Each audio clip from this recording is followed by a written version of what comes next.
Good morning बेटा। आप सभी का एक बार फिर से स्वागत है आपके अपने यूट्यूब चैनल एस्कोसली एजुकेशन में।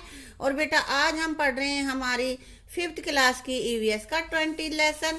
अब बेटा इसका कुछ पोर्शन हम कर चुके हैं और कुछ इसका कर लेते हैं अब आज की वीडियो में। धरती से आगे देखते धरती के बाद क्या। सुकन्या, दीदी क्या हम पृथ्वी से बहुत ऊपर चांद तारों तक भी जा सकते हैं? तो दीदी कहती हाँ, वहां अंतरिक्ष यान यानी कि स्पेसशिप, इंग्लिश में स्पेसशिप बोलते हैं बेटा इसको, से जा सकते हैं। अब रजत पूछ रहा है अंतरिक्ष क्या है? तो दीदी कहती है धरती से बहुत दूर तारे, चांद, सूरज आदि ये सब अंतरिक्ष में ही आते हैं। पृथ्वी से बहुत दूर आकाश में से भी और भी ऊपर ये सब चीजें जो होती है, चांद, तारे, सूरज वगैरह, ये सब कुछ अंतरिक्ष ही होता है। सुकन्या, दीदी क्या कभी कोई अंतरिक्ष में गया है? तो दीदी उसे बताती हाँ, बहुत से व्यक्ति अंतरिक्ष में जा चुके हैं।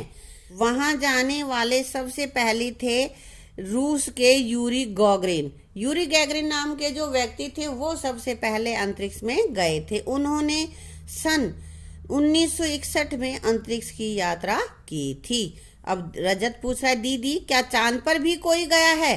तो अब दीदी कहती हाँ, चांद पर सबसे पहले सन 1969 में अमेरिका के नील आर्मस्ट्रांग गए थे। अब रजत पूछ रहा है दीदी अंतरिक्ष से पृथ्वी कैसी दिखती होगी? तो अब दीदी कह रही है दीदी यह देखो मेरे पास अंतरिक्ष यान से लिया गया पृथ्वी का फोटो है।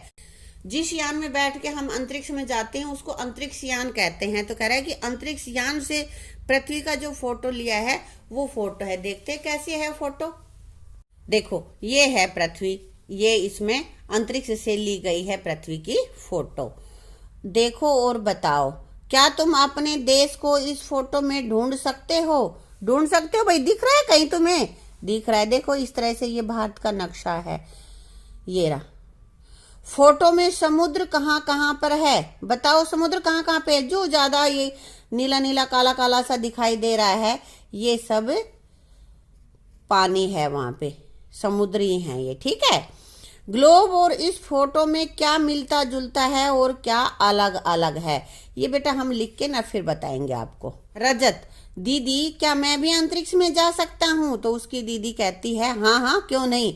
अगर तुम खूब मन लगाकर पढ़ोगे तो तुम अपना हर सपना वैसे ही पूरा कर सकते हो जैसे कल्पना चावला ने किया। अब बच्चे पूछ रहे हैं, सुकन्या पूछती है दीदी कल्पना चावला कौन है? तो दीदी उसे बताती है कल्पना चावला कौन है। वह हमारे राज्य की करनाल की रहने वाली थी, हरियाणा में करनाल है, वहां की रहने वाली थी और हमारे देश की प्रथम महिला अंतरिक्ष यात्री थी। अब कह रहा है कि यह भी जानो, पूर्व राष्ट्रपति एपीजे अब्दुल कलाम ने लगभग 40 साल तक भारतीय रक्षा संस्थान और भारतीय अंतरिक्ष अनुसंधान संस्थान इसरो में रक्षा विशेषज्ञ के रूप में काम किया, ठीक है। उनके प्रयासों के कारण ही आज भारत के पास आकाश, अग्नि, त्रिशूल, नाग आदि मिसाइलें हैं जो युद्ध में काम आती हैं। भारत के महत्वपूर्ण उपग्रह SLV-3 का सफल प्रक्षेपण इन्हीं की देन है, इन्हीं की वजह से ये कर पाए थे। हमें अपने मिसाइल मैन पर गर्व है। पूर्व राष्ट्रपति डॉक्टर एपीजे अब्दुल कलाम को मिसाइल मैन भी बेटा कहते हैं, ये उन्हीं का नाम है, ठीक है। अब ये कह रहा है अंतरिक्ष यात्रा पर जाने वाले किन्हीं 4 यात्रियों की तस्वीर इकट्ठा करो और अपनी कॉपी में चिपकाओ। तो बेटा इनकी तुम कोई भी जो 4 अंतरिक्ष में गए हैं उन यात्रियों के नाम, जैसे कल्पना चावला, सुनीता विलियम्स वगैरह की पिक्चर तुम लेना और अपनी कॉपी में चिपकाना है। ये कर लेते हैं कुछ हमारे क्वेश्चन आंसर जो हमें लिख के करने हैं। तो उसमें पहला क्वेश्चन हमारे पास है दिन के समय तारे क्यों दिखाई नहीं देते? क्यों दिखाई नहीं देते भाई? क्योंकि दिन के समय सूर्य का प्रकाश तेज होता है, इसलिए तारे दिखाई नहीं देते। अगला क्वेश्चन हमारे पास है चांद का आकार क्यों घटता बढ़ता रहता है? तो उत्तर इसका है चांद पृथ्वी के चारों ओर चक्कर लगाता है, और इसी परिभ्रमण की वजह से चांद का आकार पूर्णिमा से अमावस्या तक घटता है और अमावस्या से पूर्णिमा तक बढ़ता हुआ हमें नजर आता है। अगला क्वेश्चन हमारे पास है, चांद से जुड़े कौन से त्योहार मनाए जाते हैं? कौन कौन से त्योहार ऐसे हैं जो कि भाई चांद से जुड़े हुए हैं, जिनको हम मनाते हैं? तो बेटा यहाँ पे है करवा चौथ और ईद। करवा चौथ पे भी चांद उगता है, उसके बाद खाना खाते हैं। ऐसे ही ईद भी चांद के अनुसार ही मनाई जाती है। अगला क्वेश्चन हमारे पास है, चांद के अंदर दिखाई देने वाली आकृति क्या है और यह किससे मिलती जुलती है? चांद के अंदर दिखाई देने वाली आकृति चांद की सतह पर पाए जाने वाले गड्ढे हैं, चट्टाने हैं, और धरती से देखने पर यह आकृति चरखा कातती बुढ़िया जैसी दिखाई देती है। कहते हैं ना कि चांद में बुढ़िया बैठी है और वो चरखा कात रही है ना? तो ये कोई बुढ़िया नहीं है, सिर्फ ये चांद के सतह पर जो गड्ढे हैं, जो चट्टाने हैं, वो दिखाई देती हैं। अगला क्वेश्चन हमारे पास है, किसी एक अंतरिक्ष यात्री के बारे में कुछ पंक्तियां लिखो। तो बेटा यहाँ मैंने कल्पना चावला के बारे में कुछ लिखा है, क्योंकि वो हमारे राज्य की हैं। तो यहाँ पे है, कल्पना चावला हरियाणा के करनाल जिले की रहने वाली थी। करनाल की थी भाई वो। यह हमारे देश की पहली महिला अंतरिक्ष यात्री थी। कल्पना चावला पहली बार 1997 में अंतरिक्ष में गई थी। सन 1997 में पहली बार अंतरिक्ष में वो गई थी।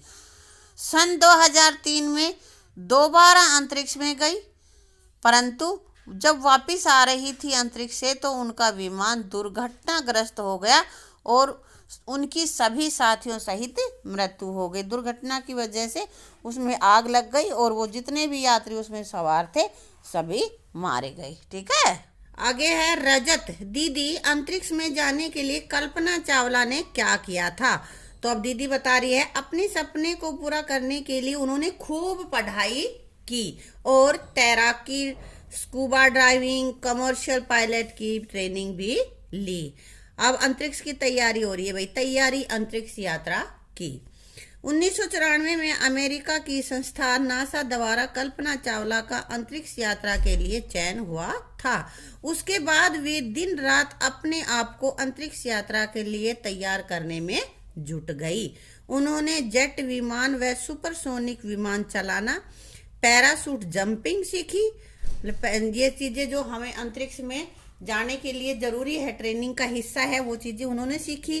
1 सप्ताह तक पानी के अंदर रहने की कड़ी ट्रेनिंग भी ली। रजत, दीदी कल्पना चावला अंतरिक्ष में कब गई थी? तो दीदी बता रही हैं, कल्पना चावला ने पहली बार सन 1997 में अंतरिक्ष की उड़ान भरी। वह 16 दिन तक वहां रही और सन 2003 में दोबारा अंतरिक्ष में गई। दुर्भाग्यवश इस बार दूसरी बार पृथ्वी पर लौटते समय उनका अंतरिक्ष यान, जिसका नाम की कोलंबिया था, उस यान का नाम था बेटा, दुर्घटनाग्रस्त हो गया।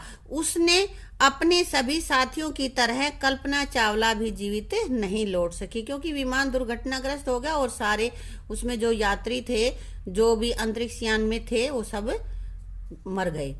यह उन्हीं की कोशिशों का नतीजा है कि हर वर्ष करनाल स्थित उनके स्कूल के 2 बच्चों को नासा में 15 दिन की अंतरिक्ष संबंधी ट्रेनिंग दी जाती है। अब आगे कह रहा है, सोचो और लिखो। यदि तुम्हें 15 दिन के लिए अंतरिक्ष में जाना हो तो तुम अपने साथ क्या क्या लेकर जाओगे? बताओ भाई। तो क्या क्या चाहिएगा? खाने के पैकेट चाहिएंगे, दवाइयाँ, कपड़े, पानी की बोतलें इत्यादि लेकर जाएंगे। अंतरिक्ष में जाने के लिए अंतरिक्ष यान की जरूरत होती है, यानी कि एक ऐसा यान जिसमें बैठ के अंतरिक्ष में पहुंचा जाए। अगर तुम्हें अपना अंतरिक्ष यान खुद बनाना हो तो उसका चित्र कॉपी में बनाओ। सोच के बनाओ कि कैसे तुम उड़कर अंतरिक्ष तक जाओगे। ऐसी कोई पिक्चर बनानी है, उसमें बैठ के तुम्हें अंतरिक्ष में तुम जा सकते हो, ऐसी पिक्चर बनानी बेटा। ठीक है। अब यह भी जाने, कल्पना चावला के सम्मान में हमारे राज्य में करनाल में कल्पना चावला मेडिकल कॉलेज स्थापित किया गया है, क्योंकि वो करनाल की रहने वाली थी ना भाई। इसके अलावा कुरुक्षेत्र में कल्पना चावला प्लेनेटोरियम भी बनाया गया है। भारत ने अपने मौसम उपग्रह का नाम बदलकर कल्पना 1 रखा है। हरियाणा विद्यालय शिक्षा बोर्ड अपनी 10वीं और 12वीं की परीक्षा में राज्य में प्रथम स्थान प्राप्त करने वाली छात्रा को कल्पना चावला पुरस्कार देता है। कल्पना चावला के सम्मान में अमेरिका में एक सड़क का नाम कल्पना चावला रखा गया है। तो बेटा ये सारी चीजें कल्पना चावला की याद में चालू की गई हैं। ठीक है, अब आगे कह रहे हैं आओ ये भी करें। अब देखते हैं भाई क्या करवा रहा हमसे। ग्लोब को देखो, ग्लोब देखा है ना तुमने, और कॉपी में लिखो, देख कर लिखना है तुम्हें। क्या इसमें भारत दिख रहा है? दिखाई दिया था ना। हाँ, भारत के 4 पड़ोसी देशों के नाम कौन कौन से हैं भाई? पाकिस्तान है, चीन है, नेपाल है, बांग्लादेश है, म्यांमार भी है। तो चारों के नाम तुम्हें लिख देने हैं, कोई भी 4 लिखने हैं जो भारत के पड़ोसी हैं। ठीक है, किन्हीं 2 महासागरों के नाम लिखो, हिंद महासागर और प्रशांत महासागर। ठीक है, किसी स्थान का अंतरिक्ष से खींचा गया चित्र नीचे दिया गया है, इसे देखो और बताओ। ये देखो, ये पिक्चर तुम्हें दिखाई दे रही है, यह अंतरिक्ष से यानी कि ऊपर से खींची हुई तस्वीर है। तो क्या इस चित्र में पानी दिख रहा है? बताओ, पानी दिख रहा है क्या? बिल्कुल दिखाई दे रहा है। देखो ये पानी है हमारे पास, ये है ना। पानी को किस रंग से दर्शाया गया है? नीला रंग दिख रहा है, वो पानी है बेटा। क्या इसमें कोई इमारत नजर आ रही है? बताओ। इमारत बिल्कुल नजर आ रही है, इमारत है यहाँ पे, ये पानी है, देखो, है ना। इमारतों में घरों को पहचानना आसान लग रहा है या कठिन दिखने लग रहे हैं? ये इमारत है, ये पानी है, ये बादल है ना। तो ये तो हमें आसान ही लग रहा है, इसमें तो आसानी से पहचान लेते हैं हम। क्या इस चित्र में तुम्हें हरियाली भी दिखाई दे रही है? दिख रहा है ना, जो हरा हरा भाग दिख रहा है, पेड़ पौधे ही हैं, वो दिख रही है हमें हरियाली भी। यदि यह चित्र अंतरिक्ष की अपेक्षा जमीन से खींचा गया होता तो क्या इतनी सारी चीजों को दिखा पाना संभव होता? बिल्कुल भी नहीं होता, इतनी सारी चीजें दिखाई हमें नहीं देती।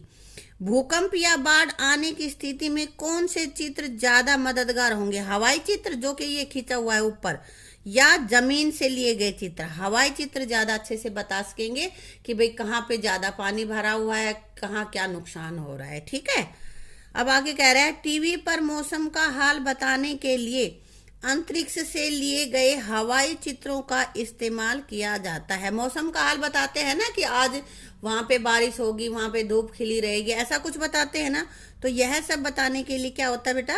अंतरिक्ष से हवाई चित्रों का इस्तेमाल किया जाता है जो अंतरिक्ष से खींचे जाते हैं। एक ही चित्र से पूरे देश के मौसम का पता लगाया जा सकता है, क्योंकि बहुत बड़ी दूर का पिक्चर हम ले सकते हैं ना अंतरिक्ष में जाके, तो उससे पूरे देश का हाल हमें पता चल जाता है।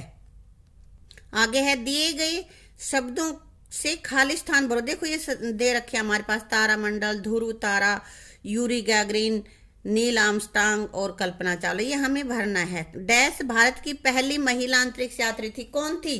कल्पना चावला। चांद पर सबसे पहले कौन गया? Neil Armstrong. अंतरिक्ष में जाने वाले सबसे पहले यात्री, अंतरिक्ष में, ये चांद का हो रहा है ऊपर जी कर नीचे अंतरिक्ष का है, तो ये है यूरी गैगरिन।